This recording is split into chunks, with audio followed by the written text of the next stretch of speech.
ఇది 3/5/2024 అంటే మే నెల 3వ తారీఖు 2024 సంవత్సరం శుక్రవారం. శుక్రవారం ఏమిటి మనం విశేషం చెప్పుకుందాం. మనకు ఏ పని చేయాలన్నా ధనం కావాలి. ధనమూలమిదం జగత్. ధనం లేకపోతే ఎవరికి ఏ పని కాదు.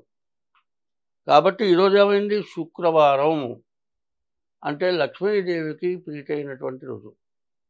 ఈ లక్ష్మీదేవిని పూజించాలి. తర్వాత చైత్ర బహుళ దశమి చాలా మంచి రోజు. రాత్రి 11:25 వరకు దశమి ఉన్నది. తర్వాత ఈ శుక్రవారం ఏమిటి, శుక్రుడు అంటే శుక్రవారం, శుక్రుడు నవగ్రహాల్లో శుక్రుడు. ఈ శుక్రుడు ఏ రాశి వాళ్ళు, కన్యా ధనుర్మీన కాదు, తులా వృషభయోర్ భృగు. తులా వృషభ రాశులకి శుక్రుడు అధిపతి.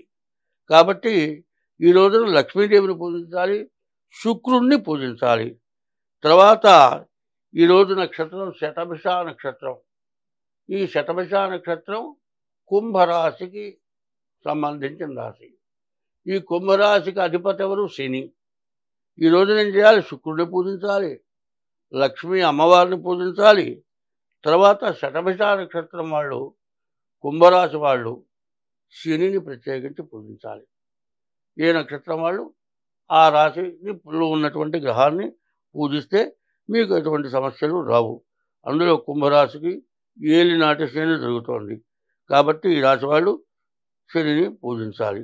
తర్వాత 24 గంటల్లో 1 గంటన్నర టైము ఏ పని చేయకూడని రోజు టైము ప్రతిరోజు వస్తుంది. అదేమిటి, ఇవాళ ఉదయం 8 గంటల నుండి అంటే 3/5/2024 శుక్రవారం రోజున ఉదయం 8:25 నుండి 9:59 వరకు వర్జం. ఏ పని చేయడానికి పనికిరానటువంటి రోజు. కాబట్టి ఈ రోజున ఈ సమయంలో ఉదయం 8:25 నుండి 9:59 వరకు ఏ పని చేయకుండా ఉండటం మంచిది. మళ్ళీ ఇంకొకసారి చెప్పుకుందాం. మే నెల 3వ తారీఖు 2024 సంవత్సరం శుక్రవారం రోజు శుక్రుడిని పూజించాలి, లక్ష్మీదేవిని పూజించాలి. తర్వాత నక్షత్రం శతభిష నక్షత్రం కావటం చేత శనిని పూజించాలి. వీళ్ళందరికంటే ముందు తల్లిదండ్రిని, మనకి విద్య నేర్పించిన గురువుని పూజించాలి. ఈ పంచాంగ శ్రవణం విశేషం ప్రతిరోజు ఉదయం పూట చూచి మనం ఏమి చేయాలి అనేది తెలుసుకొని దాని ప్రకారం నడిస్తే, నాకేదో గ్రహం పట్టిందయ్యా, నాకేదో బాధ వచ్చిందయ్యా, ఎప్పుడు రాగలేదయ్యా అని బాధపడాల్సిన పని ఉండదు. ప్రతిరోజు చేయాల్సిన పని చేస్తే, ప్రతిరోజు ఏ పనైనా చేయడం మానుకున్నావా, బాగాలేదని మానుకోం. వ్యాపారం చేసేవాళ్ళం వ్యాపారం చేస్తున్నాం, ఉద్యోగం చేసేవాళ్ళం ఉద్యోగం చేస్తున్నాం. కానీ ఈరోజు నాకు నష్టం వచ్చింది, నాకు కష్టం వచ్చింది అనుకునే పని అటువంటిది ఉండదు.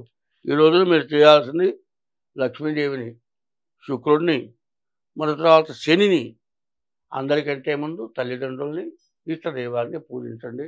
ఇట్లా చేస్తే ఈ నెల ఈ 3వ తారీఖు చాలా మేలు జరుగుతుంది. స్వస్తి.